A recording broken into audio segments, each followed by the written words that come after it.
Bonsoir tout le monde. Je vais intituler pompeusement ma vidéo Les derniers jours d'un pervers narcissique. Mais j'ai peur quand même que ce titre aguicheur attire beaucoup de monde et déçoive beaucoup. Bon, je le fais quand même, on verra bien, hein, parce que je trouvais ça amusant et parce que ça correspond à la réalité que je vais essayer de vous développer. Alors, vous savez que récemment, il y a 5 ans, en 2016, est mort un des premiers pervers que j'ai rencontré à l'âge adulte, quand j'étais jeune adulte, à peu près 20 ans. Et j'ai recherché sur Internet des informations sur cette personne, sur cet homme, donc mort à 54 ans en 2016, et je n'ai rigoureusement rien trouvé. À aucun point, à aucun niveau, à aucun point de vue. Il aurait pu être sur Copain d'avant il a fait les études secondaires quand même, hein.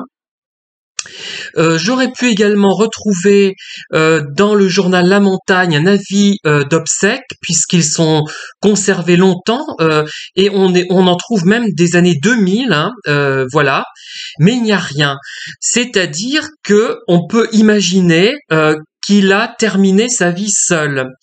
Euh, alors, quand je l'ai quitté, quand je l'ai rencontré, il avait 26, dans les 26 ans, quoi, à peu près, hein, et déjà, il y avait de forts signes de dépérissement lié à un mode de vie tout à fait inadapté, drogue, alcool, tabac, le tout à forte dose. D'ailleurs, j'avais acheté beaucoup de cigarettes qu'il ne m'avait pas remboursé. Enfin, il avait fait un cadeau à ma mère, des fleurs. Elle n'aime pas les fleurs en plus déjà. Elle n'aimait pas les fleurs. J'en parle toujours au présent parce qu'en fait, les gens restent toujours vivants finalement, même quand ils sont morts depuis longtemps. Enfin, pour moi, dans mon esprit du moins, hein. Et donc il avait dépensé des sommes folles là-dessus, mais c'est moi qui avais payé des tas et des tas de paquets de cigarettes. Donc il fumait énormément, il buvait, il se droguait, certainement des drogues un petit peu dures. Et donc à 26 ans, il était, profondément malsain. C'est-à-dire qu'on voyait bien qu'il avait pas beaucoup plus, certainement pas beaucoup plus, mais il n'était pas en bonne forme. Donc il a terminé sa vie, j'imagine, dans un état assez déplorable. À 54 ans, ça a dû être vraiment proche de l'épave, peut-être, à moins qu'il se soit un peu amendé depuis, mais dans ce cas, il ne serait peut-être pas mort si jeune. Voilà. Et donc, ce qui a pu se passer, c'est que peut-être a-t-il travaillé les derniers temps, ou a-t-il été en maladie, je l'ignore. Je sais pas de quoi il est mort précisément d'ailleurs, hein, d'une maladie sexuellement transmissible peut-être, d'une maladie cardiaque, d'un cancer, je ne sais pas. Euh, c'est qu'en fait, peut-être avait-il au moins des collègues qui auraient pu se cotiser, puisque à plusieurs, pour passer un avis d'obsèques, c'est peut-être jouable, hein, si on est 3 ou 4, bon, mais même pas. Il n'y a même pas eu cet avis d'obsèques. Bon, ça ne se fait pas de façon systématique, ce n'est pas obligatoire, mais enfin, c'est quand même assez étonnant. Mais bon, après, moi-même ou mon conjoint, peut-être, si nous vivons vieux, dans cette hypothèse, peut-être que personne ne passera d'avis d'obsèques pour nous, hein. Voilà. Peut-être, on n'en sait rien, je peux pas me prononcer, évidemment, je n'ai pas des dons de voyance, malheureusement. Et donc, moi, à mon avis, ce qui s'est passé avec cette personne, c'est qu'au fur et à mesure que les années ont passé, il a perdu en séduction physique, il a perdu en énergie également, et il a été de plus en plus difficile de trouver des victimes. Bon, moi, même si au tout début, quand il a joué la carte de la séduction, je l'ai trouvé très bien, très très séduisant. Euh, il y a des limites quand même, hein, puisque très vite je me suis rendu compte que ce n'était pas cela. Quand il s'est rendu compte en fait que j'avais mordu à l'hameçon, il a cessé son jeu de séduction et a entamé plutôt une phase de comment dire de d'agression, d'agressivité avec des remarques très dures sur mon apparence physique, hein, et de silence radio aussi, parce qu'il y en a eu, j'en ai peut-être pas parlé, c'est peut-être pas apparu comme ça, parce que j'avais perdu de vue à un moment donné. Il est revenu en faisant un compliment par contre, de nouveau sur mon physique. Peut-être croyait-il que je ne mordais plus à l'hameçon, que j'étais perdu, donc il voulait me rattraper, peut-être, hein, ou alors c'est peut-être autre chose, n'en sais rien, mais c'est possible. Et donc, il a continué comme ça toutes ces années, donc de plus en plus atteint par la boisson, les drogues diverses, de plus en plus fatigué, de moins en moins séduisant. Je me demande ce qui restait de son physique, même à 35 ans, je me pose la question, pas grand-chose peut-être. Et il a eu de plus en plus de mal à trouver des victimes dont il pouvait profiter financièrement, hein, puisque cet homme de 55 ans environ, très décrépit lui aussi, hein, qu'il a rencontré alors qu'il en avait 26, euh, qui avait de l'argent, c'était lié à la jeunesse à sa jeunesse, parce que il se dit tiens, 55 ans, s'il aime les jeunes, quelqu'un de 26 ans, c'est pas mal. Même si il y avait déjà vraiment des signes euh, de vieillissement. C'est comme si la personne était pourrie de l'intérieur, commençait à pourrir de l'intérieur. C'est difficile, c'est terrible, hein, parce que ça me répugne même des années avant. C'est comme s'il y avait déjà un état de putréfaction, euh, une apparence qui paraît encore séduisante, mais qui en réalité dissimule un corps complètement en voie de décomposition. Et je ne dis pas ça par plaisir, hein, c'est un constat que je fais. Et bon, évidemment, quand ces personnes manipulatrices et perverses vieillissent, évidemment, elles ont développé de plus grandes stratégies, elles ont pris l'habitude, donc il fallait peut-être que les stratégies de manipulation qu'il avait euh, développées, donc lui ont permis, donc avec l'âge, développé avec l'âge et avec l'expérience qu'il a acquise auprès des victimes, lui ont permis de compenser quelque peu le vieillissement et la fatigue, mais ça ne faisait pas tout, parce qu'il y a des limites, hein.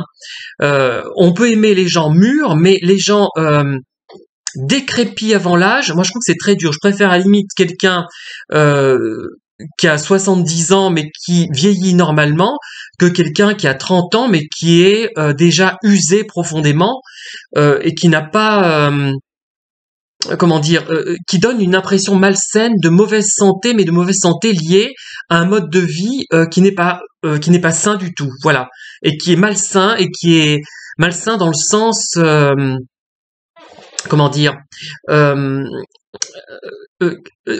malsain au niveau physique, mais au niveau mental aussi finalement.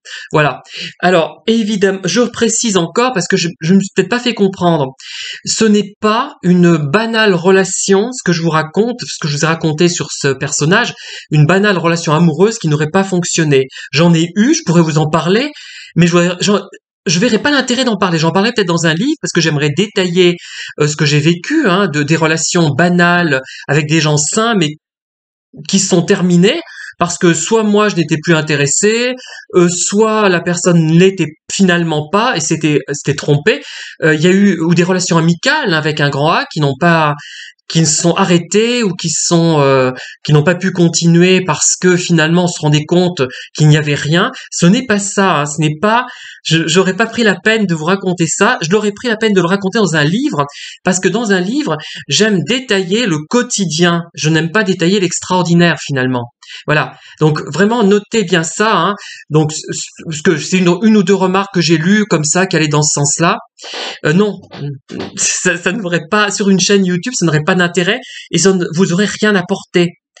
Bon après, comme je vous l'ai expliqué maintes fois, il y a des gens aussi qui sont bien gentils, mais qui sont aussi décevants finalement que des gens pervers, hein, et qui nous font perdre autant de temps, mais en dépit de leur gentillesse, mais c'est leur banalité qui nous déçoit et qui fait que nous avons perdu du temps avec eux. Mais au moins, il n'y a pas d'intention malsaine et nocive, hein. Voilà. Ils sont nocifs, mais de façon tout à fait incidente sans le vouloir forcément, par égoïsme parfois, parce que c'est comme ces collègues qui vous fréquentent à midi, qui veulent dîner avec vous au restaurant. En fait, ils vous fréquentent parce que vous êtes là et vous n'êtes pas trop antipathique, c'est tout. Pas tous, hein, évidemment, mais beaucoup, dans de nombreux cas, c'est ça. Hein. Voilà à peu près ce que je voulais vous dire, donc du vieillissement d'un de mes premiers pervers, hein. Et je peux vous assurer que dire ouvertement à quelqu'un qui a un défaut physique, comme c'est mon cas, hein, enfin, je vous ai raconté, hein, une syphose, donc je suis un peu voûté, une scoliose et une lordose, je suis cambré, donc, hein, ça, euh, et ça se voyait d'autant plus quand j'étais jeune, parce que j'étais vraiment très mince, très très très mince, hein, devais peser 20 kilos de moins, enfin 15 ou 20, je sais plus, et donc je marchais le ventre en avant, un peu comme les aristocrates au temps de Louis XIV, finalement, mais c'était pas la mode, et beaucoup de gens se moquaient de moi à ce sujet, hein, et j'en souffrais beaucoup. Je me sentais mal à l'aise. Je ne vous raconterai pas certaines choses parce que pas, je me sens pas capable de vous les raconter, c'est trop douloureux, je crois, en fait, hein. Et donc, bon, j'ai pas porté de corset à l'époque, ça se faisait pas. Mais après, maintenant, c'est tout à fait assumé. Mais c'est par rapport non pas à ce défaut physique que je suis un peu blessé. C'est pas ça. C'est le fait que quelqu'un qu'on aime vous parle de choses comme ça. Quelqu'un qu'on n'aime pas, ça vexe, ça blesse un peu quand même, mais pas autant. Enfin, que je croyais aimer, parce que je l'aimais pas en fait. Hein. Faut dire ce qui est. J'aimais quelque chose, quelqu'un qui n'y était pas, qui n'était pas dedans. J'aimais une apparence, une enveloppe de jeune que je croyais blond alors qu'il était roux. Enfin, j'aime bien les roux aussi, mais c'est pas le problème. Mais je vous donne l'image pour ceux qui ne sont pas familiarisés avec les pervers. Je vais vous donner un exemple. Ce sont des gens. Je prends l'exemple d'un acteur, d'une actrice plutôt de cinéma, d'actrice de cinéma, quand elles sont à la ville, qu'elles veulent pas se faire remarquer, elles mettent pas toujours des lunettes noires, et des perruques brunes, quand elles sont blondes, bien sûr, sinon ça vaut pas le coup, mais elles vont être plus repliées sur elles-mêmes, et elles vont pas éclater, alors que une fois qu'elles veulent se montrer en star, elles vont marcher d'une certaine manière, être lumineuses. Il y avait l'exemple de Marilyn Monroe, hein, que je peux vous donner. Regardez, là, elle avait expliqué à quelqu'un avec qui elle se trouvait, je crois, enfin, me souviens plus exactement de l'anecdote, mais retenez l'idée, c'est très important. Elle marche. Alors, tu vois là, je suis Norma Jean Baker, je crois que c'était son nom. Hein. Je suis pas un spécialiste de Marilyn Monroe, mais bien que j'ai vu la plupart de ses films.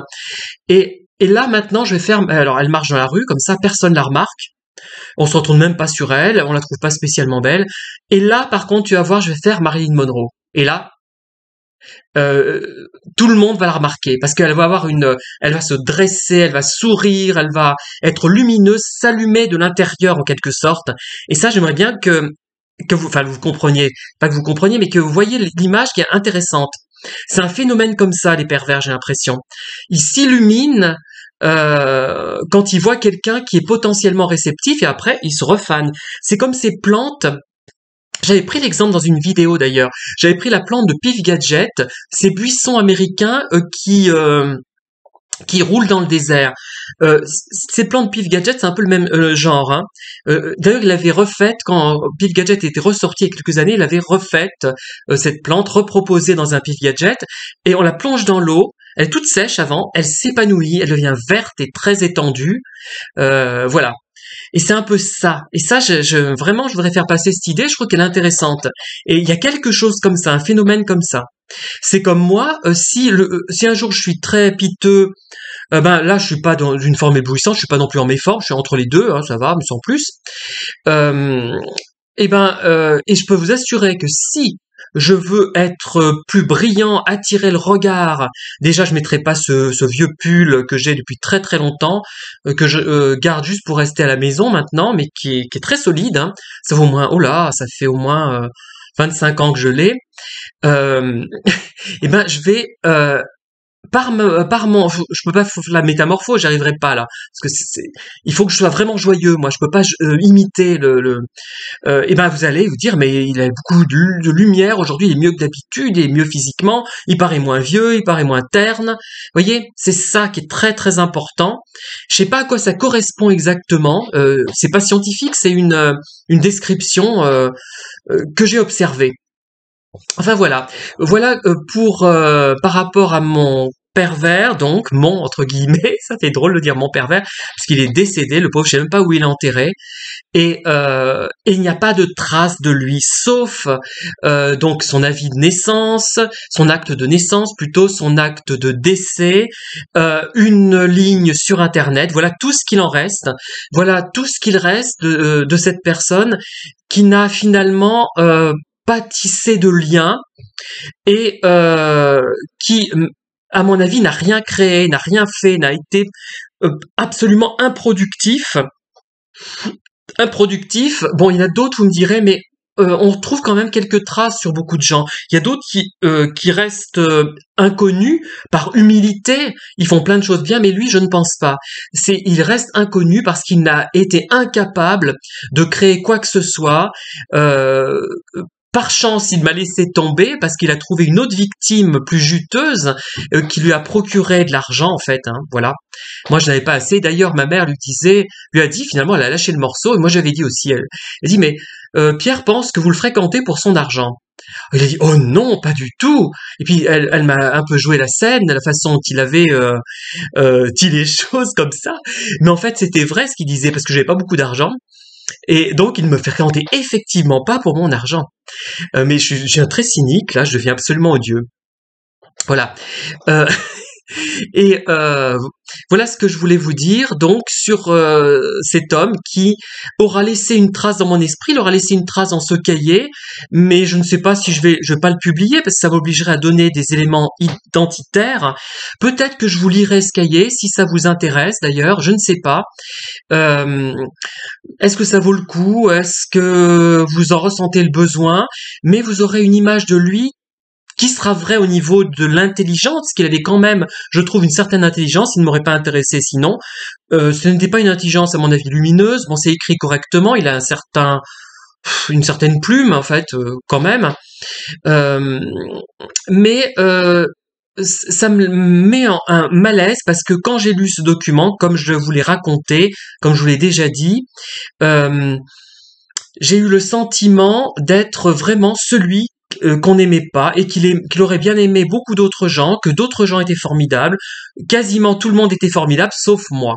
Voilà. C'est vrai, hein, ça donne vraiment cette impression quand on lit ce document. Enfin, j'exagère un peu parce qu'il dit pas du bien de tout le monde, notamment d'un employeur, enfin de quelques.